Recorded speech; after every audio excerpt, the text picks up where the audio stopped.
사랑에 대해서 같이 생각을 해보겠습니다. 우리 신앙생활의 시작은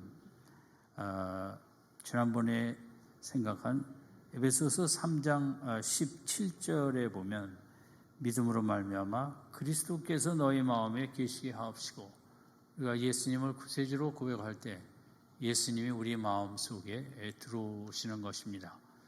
얼마나 위대한 사건이죠. 그런 다음에 예수님이 우리 속의 마음에 이제 계시게 하옵시고 들어오셨습니다. 그 다음에 할 일은 너희가 사랑 가운데 뿌리가 박히고 터가 굳어져서, 17절 후반부에 두 가지 우리가 할 일에 대한 그림을 그려주셨습니다. 하나는 이제 결혼 생활처럼 부부가 됐습니다. 결혼식과 신혼여행으로 결혼 생활은 시작이죠. 그 이후에 이제 긴 서로 간의 사랑으로 위로와 격려와 힘을 얻으며 가는 것이 이 결혼 생활이듯이, 신앙생활도 예수님이 내 속에 들어온 후에가 중요합니다. 진짜 신앙생활은 이제 거기서부터 시작이니까요. 그 모습에 대해서 17절 후반부는 뿌리가 박히고 이 표현이 있습니다.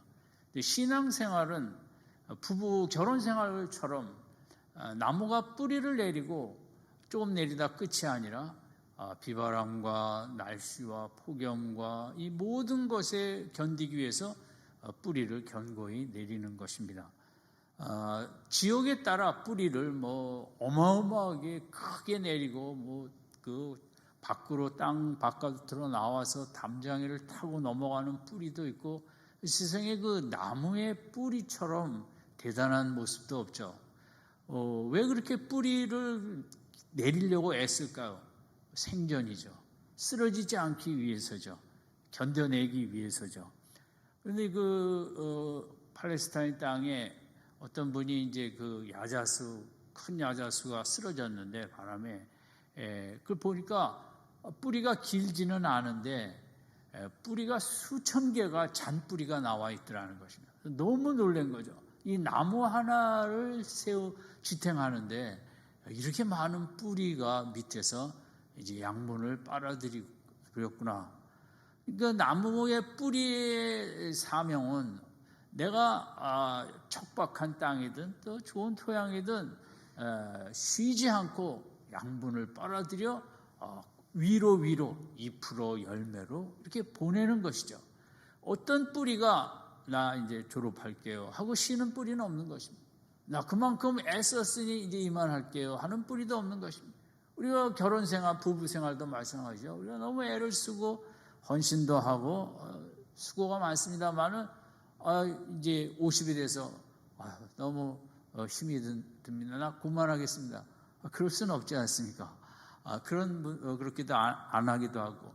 마찬가지죠. 뿌리도 내가 너무 힘들어요. 쉬지 않고 늘 거기 영양분을 빨아 올려서 보내느라고 힘들지만 나 이제 졸업하겠습니다. 그러지 않고 1000개가 있었으면 뿌리를 2000개로 더 확장하고, 2000개에서 모자르면 잔뿌리지만 3000개로 더 확장해 나가는 그 부담 없는 끊임없는 지속성, 나무가 생존하는 그 과정은 그렇게 간단한 것이 아니었습니다. 우리의 결혼 생활이 진행하는 과정도 결코 간단하지 않죠.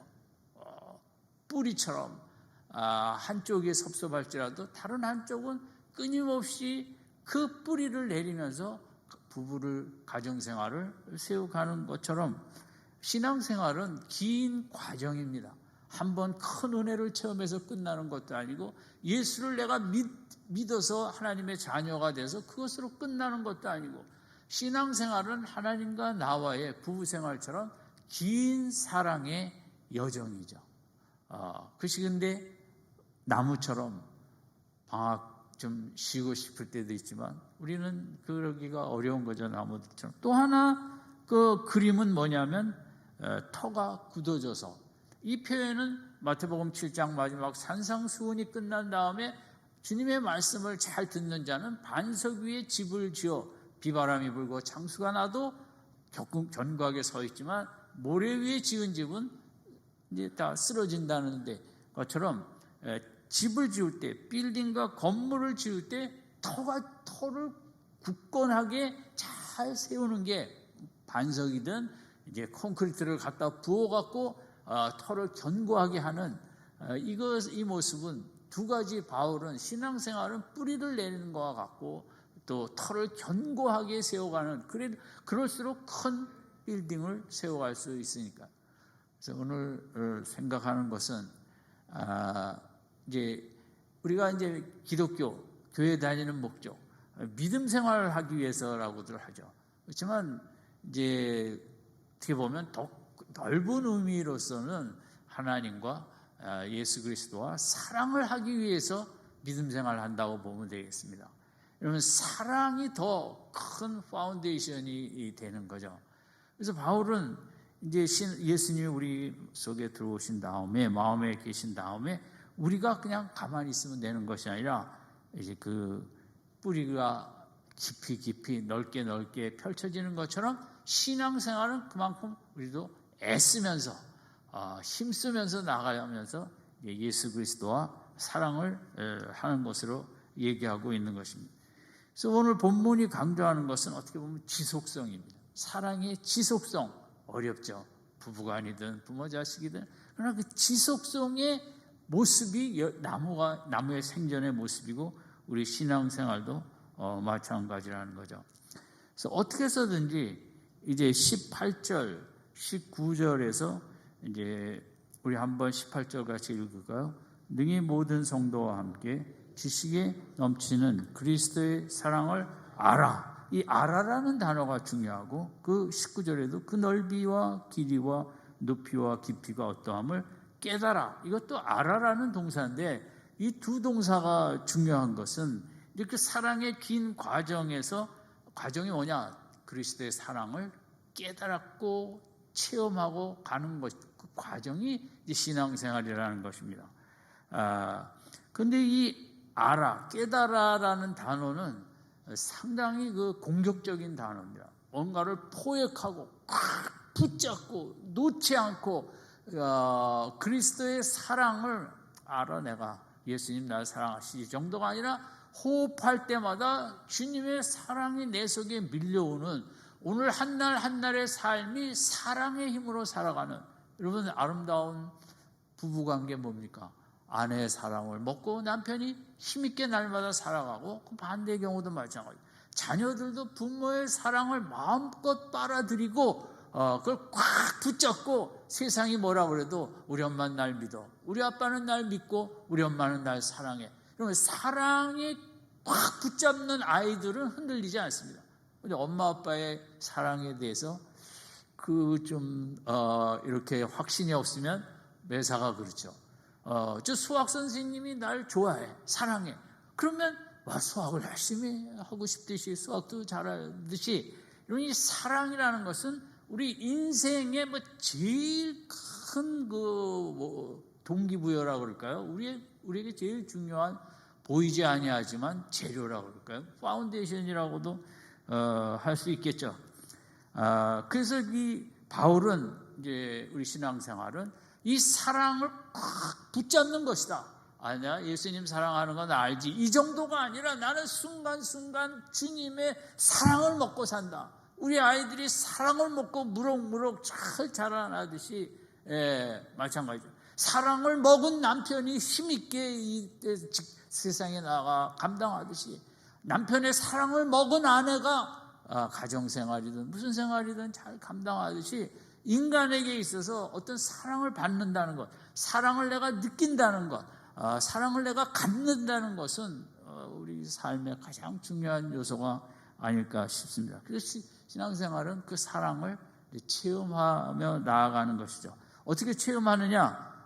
말씀을 통해서 체험합니다. 우리가 말씀을 알아가면 주님이 날 이렇게도 사랑하는구나. 점점 말씀을 알아가면 사랑이 점점 깊어지는 거죠. 이렇게 사랑하는구나. 이렇게. 그래서 우리가 이제 성경 말씀을 좀 정해서 읽고, 다 읽지 않더라도 우리들이 시간을 이렇게 내서 한 부분이라도 많이 읽을 필요가 있는 것은, 목적이 어디냐?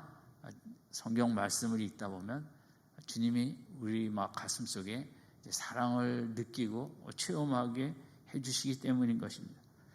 본문에 보면 이 사랑을 체험하기 위해서 어떤 표현이 있었냐면 18절에 능히 모든 성도와 함께, 성도들이 함께 사랑을 체험해 가라. 이것이 이제 교회의 중요한 의미입니다.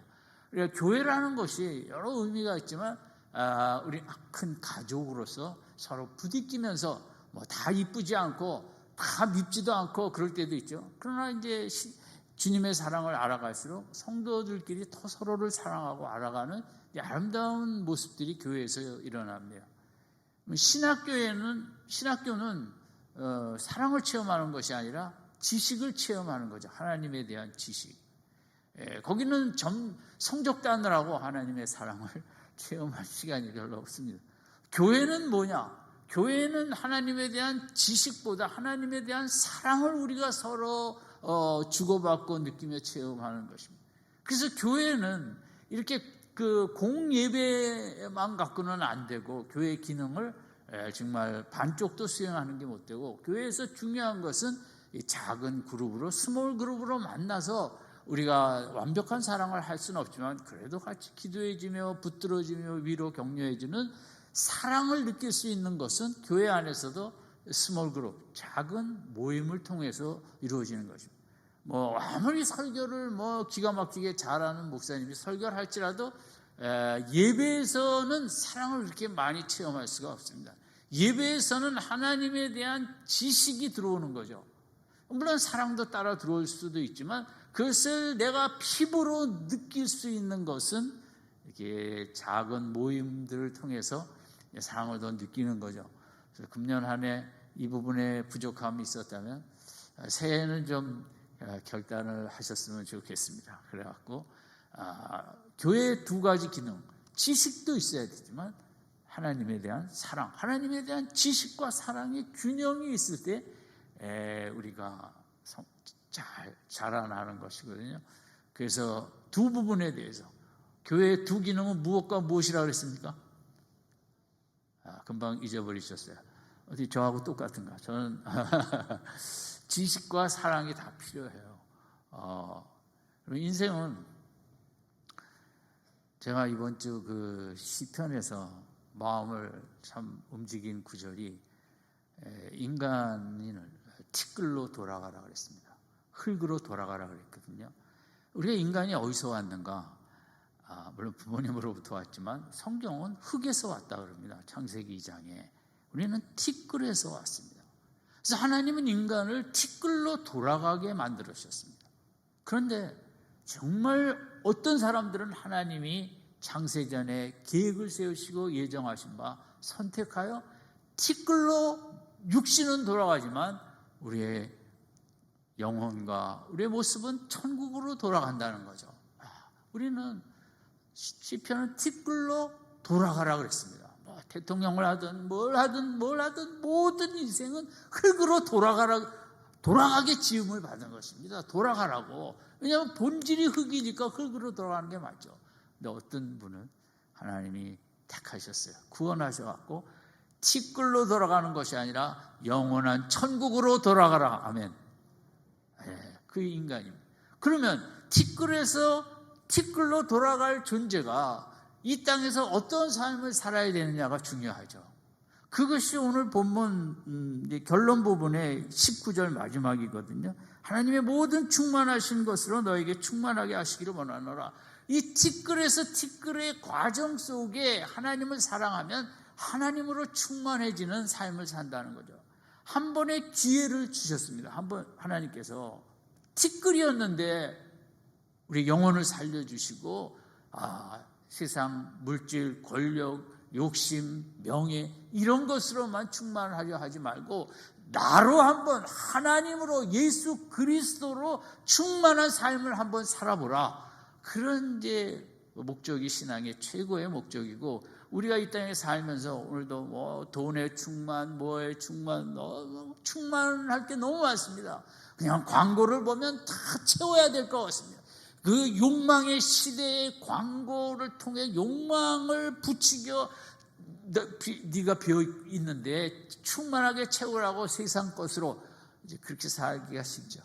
우리는 부르심을 받아 아무쪼록 이 티끌에서 티끌의 어간에 하나님으로 그리스도의 사랑으로 충만한 삶을 복되게 사시는 우리 성도님들 되시기를 바랍니다. 그래서 어쨌든 그 과정이 이제 사랑의 과정에 사랑을 체험하는데, 그리스도의 사랑은 어떤 사랑이냐? 그것이 19절에 네 가지 단어가 나와 있습니다. 19절 한번 같이 읽겠습니다. 시작. 그 넓이와 길이와 높이와 깊이가 너희에 충만하시고, 그리스도의 사랑에는 네 가지 모습을 우리가 알아야 된다는 거죠. 그런데 도대체 나를 사랑하는데 어떻게 사랑하시는데? 여러분 사랑을 하는 사람을 좋아하잖아요. 그리스도의 사랑에는 네 가지가 있는데, 첫 번째는 넓이가 있다는 거죠. 이것은 사랑하는 사람이 째째하면 우리가 사랑이 되겠습니까? 어떤 인간도 다 포용할 수 있는, 온 인류를 포용할 수 있는 넓다는 거죠. 예수 그리스도의 사랑은. 세상 사람은 참 그런 분이 많지 않죠. 어느 나라 대통령이든 옆에 나라는 잘 사랑하지 않습니다. 내 백성만 사랑하죠. 그러나 예수님은 온 세상 모든 사람들, 인종, 피부색, 다 따라서 사랑하죠. 두 번째는 예수 그리스도의 사랑에는 길이가 있다는 거죠.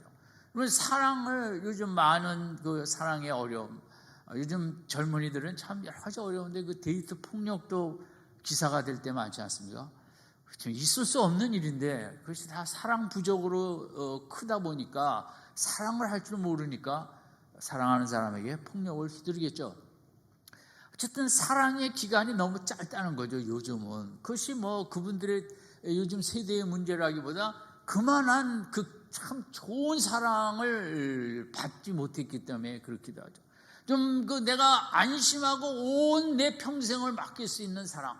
부부지간에도 얼마나 눈치를 보고 뭐하고 50대 가서 조론인가 뭔가 60대 하고 뭐하고 이 도대체 사랑하는 대상의 그 사랑의 길이에 대하여 우리가 좀 안심을 하기가 어려운 시대죠. 예수님의 사랑은 그 길이가 영원하다는 거죠. 한번 사랑하시면 그런 분하고 사랑을 해야 내가 좀 잘못을 해도 실수를 해도 워낙 영원토록 정해진 사랑이니까, 또 주님은 우리가 잘못했다고 회개하면 또 다 용서해 주시니까 그런 사랑을 우리가 받아야 된다.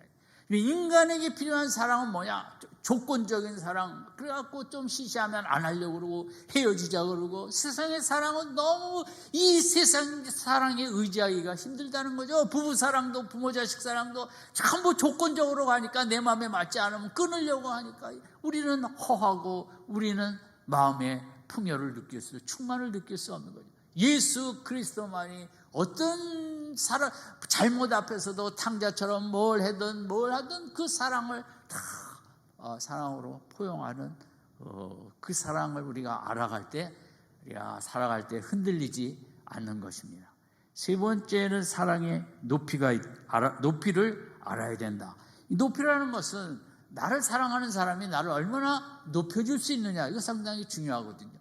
우리가 아이를 무슨 가정교사를 붙일 때 성적을 올려줄 사람을 구하듯이, 그러면 나를 사랑한다는데 그래서 내 인생에 뭘 책임질 건데, 나를 얼마나 좋게 해주고 행복하게 해줄 건데, 그걸 우리가 생각할 때 하죠. 예수님은 우리를 높여주시는데 천국에 올 수 있도록 하나님과 함께, 예수님과 함께 하늘에 앉히시는 에베소서 2장에도 나와 있듯이, 예수님의 사랑은 물론 천국뿐만 아니라 이 땅을 살면서도 날마다 나를 높여주십니다. 날마다 나의 승진을 꼭 더하는 것만은 아니지만, 나의 관점을, 나의 안목을 날마다 높여주셔서 세상에 대하여 그렇게 다라고 느끼죠. 여러분, 사람이 높아질수록 산에 가면 세상이 참 아무것도 아닌 것처럼 보이죠. 그게 좀 필요한데, 요즘 바빠서 등산 가기도 힘들겠죠. 쉽지 않겠죠. 어쨌든 예수님의 사랑은,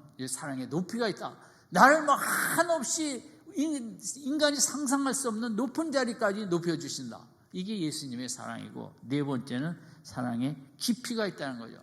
나를 사랑하는데 뭐로 사랑을 보여줬는가? 사랑이 정말 얼만큼 희생과 헌신을 했냐는 거죠. 사랑을 했는데 나를 죽이기까지 사랑을 했느냐? 부부간에도 부모 자식 간에도 마찬가지. 사랑을 하는데 나를 죽여버리고 내가 없어요. 그러면 정말 그 사랑의 어떤 좀 온전한 모습이죠. 그러나 내가 살아있으면 자꾸 우기고 싸우게 되니까 이게 문제인데, 예수님께서 우리를 사랑하시되 그 깊이가 있다. 자신을 다 처절하게 죽이시기까지 낮추고 없어졌다는 거죠. 죽었다는 것은 그런 깊이 있는 사랑으로 우리와 함께 하셨다는 거거든요. 그러니까 우리가 예수 그리스도의 사랑을 알아가면 알수록 이 십자가의 사랑이겠죠. 부활의 사랑이고, 내 마음에 어떻게 보면 오늘 마지막 절에 본문에 있는 거죠. 주님으로, 하나님으로 충만해지는, 오늘 현대인의 문제는 늘 공허하다는 거죠. 텅 비어있다는 거죠. 돈이 생겨도 공허하고 텅 빈 것 같고, 뭐 승진을 해도 뭘 해도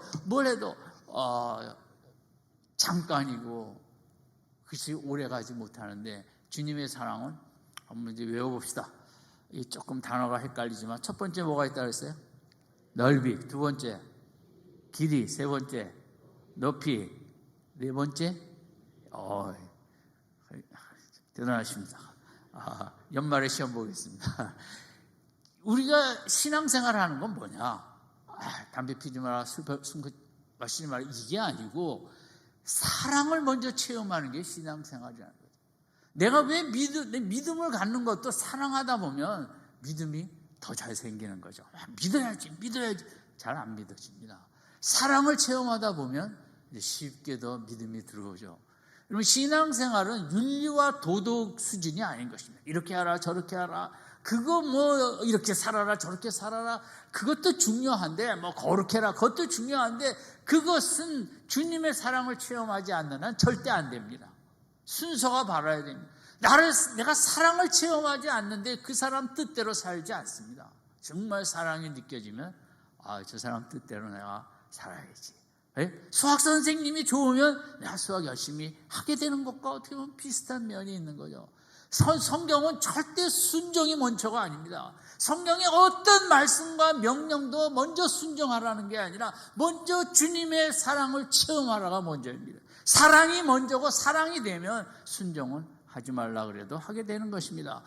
목사가 뭘 하라 뭐 하라, 기도하라 뭐 하라, 그런 거 다 안 해도 됩니다. 사랑을 체험하게 되면 기도하게 되고, 예배 더 힘쓰게 되고, 또 말씀도 더 보고 싶거든요. 순종이 먼저입니까? 사랑이 먼저입니까? 사랑이 먼저입니다. 절대 순종 갖고 따지지 마십시오. 아무것도 순종 안 하셔도 됩니다. 먼저 할 일은 사랑을 체험하는 것입니다. 그래야만 순종도 조금씩 늘어나는 것이지, 교회에서 목사가 뭐 아무리 뭘 해라 말라 따라가지 마십시오. 하지 마십시오. 사랑을 체험해야겠다. 그래서 바울은 이 18절 19절에 그리스도의 사랑을 알아, 꽉 체험하라는 거죠. 그 사랑을 꽉 붙잡으라는 겁니다. 이 상당히 강력한 의미를 갖고, 이게 이제 영어 성경이나 많은 학자들은 이 알아 깨달아를 소극적으로 수동적으로 해석하지 않냐고, 이것은 막 그냥 그 아이들이 엄마 아빠 어디 못 가게 꽉 그 다리를 붙잡는 것처럼, 그 야곱이 야복강가에서 하나님과 씨름하면서 축복하기 전에는 못 가겠다고 놓지 않고 끝까지 꽉 붙잡는 것처럼, 신앙생활은 나무가 나 심심하니까 놓을 게가 아니라 쉬지 않고 뿌리를 내리는 것처럼, 신앙생활은 주님의 사랑을 순간순간 외로워서 못 살겠다고, 힘이 없어 못 살겠다고, 텅 빈 것 같아서 고독해서 못 살겠다고, 주님의 사랑을 꽉 붙잡고 그 사랑을 빨아들이는 게 신앙생활이거든요. 그래서 바울은 그리스도의 지식에 넘치는, 지식 중에 최고의 지식이 그리스도의 사랑에 대한 지식이라는 거거든요. 그걸 알아가야 된다. 깨달아가야 된다. 꽉 붙잡아야 된다. 여러분, 베드로와 다윗도 그런데 얼마나 정말 있을 수 없는 참 부족한 일을 했죠. 그런데 이제 용서함을 받았습니다. 그 다음에 인간이기 때문에 하나님 눈치를 볼 수 있죠. 나를 그래도 하나님 별로 안 좋아하실까? 예수님이 내가 그렇게 배반을 했는데 한번 또 손볼 날이 있으시겠지. 인간은 그럴 수 있죠. 너무 엄청난 일을 했기 때문에. 그래갖고는 사도행전이 쓰여지지를 않죠. 그러나 베드로도 그렇게 참 면목이 없었지만 사도행전에 가서 성령을 받아서도 그렇지만 주님의 사랑을 붙잡고, 주님은 내가 복음서 때보다 지금 나를 더 사랑하신다고, 주님은 내가 죄를 졌음에도 부족함에도 불구하고 다윗도 그렇고 그거 연연하지 아니하시고 그거 다 잊으시고 주님 그때보다 지금 나를 더 사랑하신다고 베드로가 주님의 사랑을 붙잡지 않았다면 사도행전은 그렇게 일어날 수가 없는 거죠. 우리도 마찬가지입니다. 항상 인간적인 평가 잣대 기준으로 주님이 나를 뭘 사랑하시겠어? 금년도 이렇게 뭐 신앙생활 제대로 안 하고 12월 달에 왔는데, 그렇게 생각하기 쉽죠. 그러면 안 되고 성경적으로 생각하면 주님은 지난 11월 한 11달보다 지금 남은 한 달 나를 더 사랑하실 줄로 믿습니다. 아멘. 그게 믿음 생활이고 그게 진짜 신앙생활이라는 거예요. 주님의 사랑을 꽉 붙잡고 그 주님의 사랑이 느껴지지 않고 내 가슴이 뜨거워지지 않으면 내가 견딜 수 없다고, 나는 주님 사랑 외에는 숨을 쉴 수가 없다고 사랑을 꽉 그렇게 빨아들이고 붙잡는 거죠. 그러면 그때 주님은 더 기뻐하시고. 여러분 저 신앙생활로 봐서는 그렇습니다.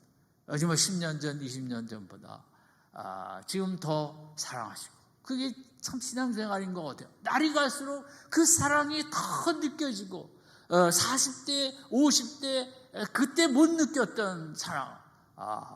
어떻게 사람은 정말 육신은 너무 약해지고 뭐 쓸모도 없고 지금은 제가 참 그런 생각을 많이 해요. 주일 아침에도 교회 오려고 준비하다가 솔직히 말씀드려서 가기 싫었습니다. 힘이 없어갖고.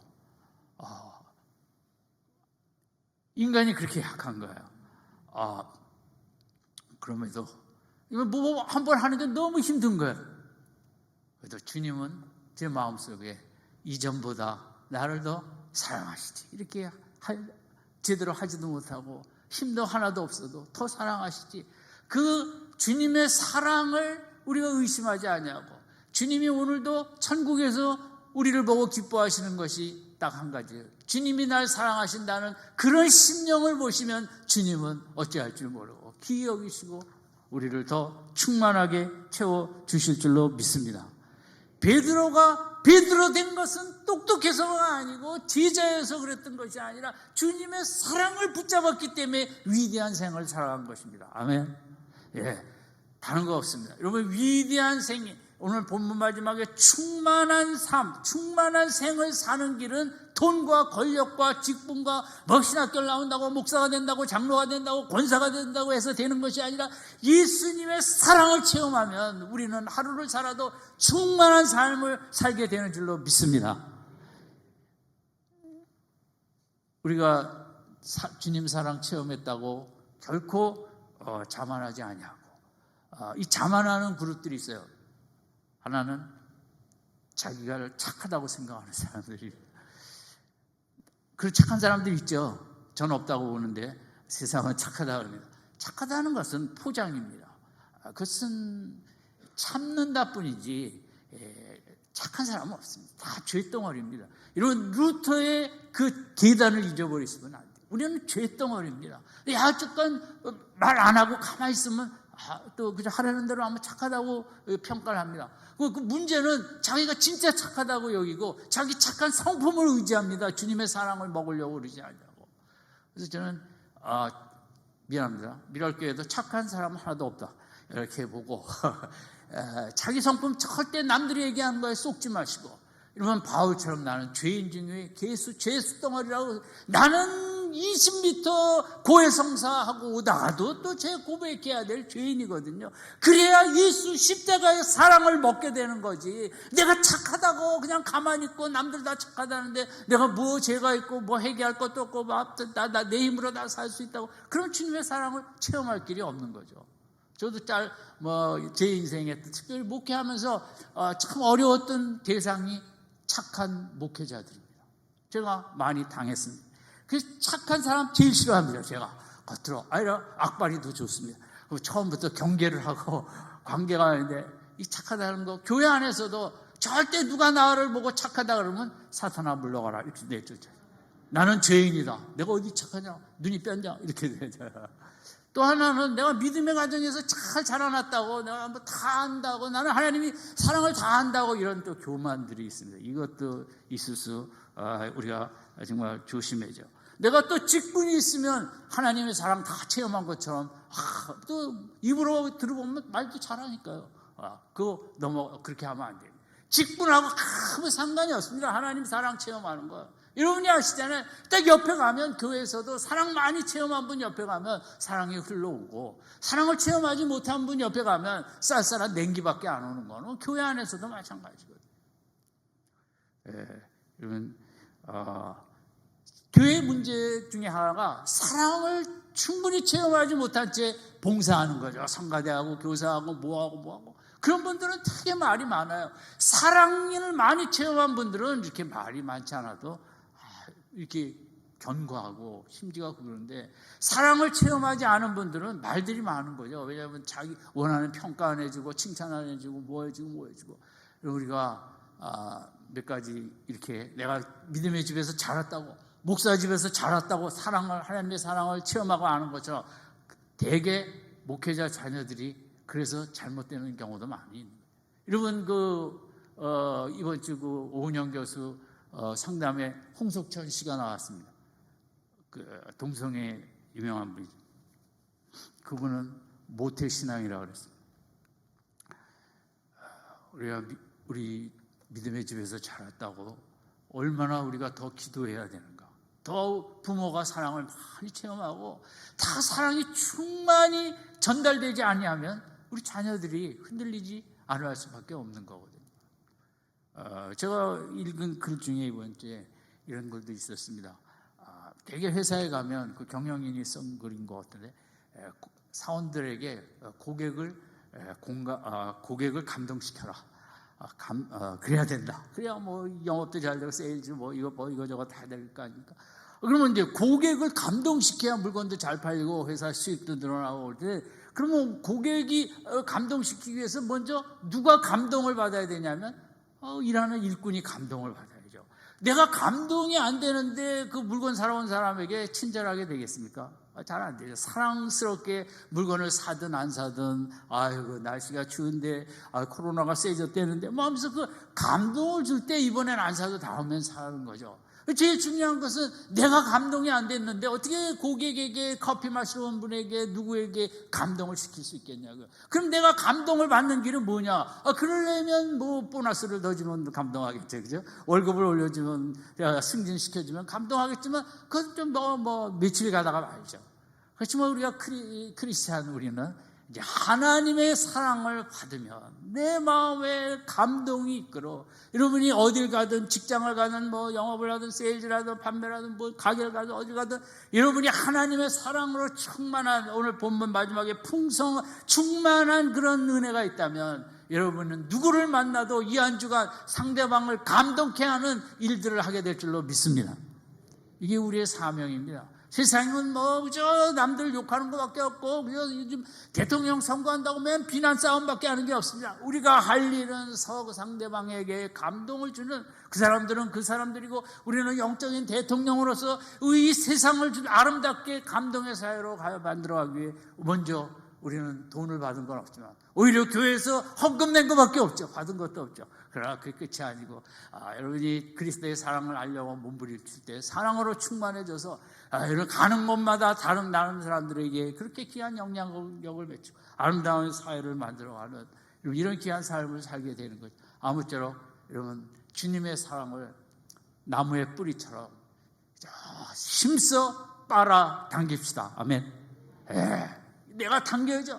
그 당겨야 끝까지 올라가서 끝에 아름다운 꽃도 피고 열매도 맺는 거죠.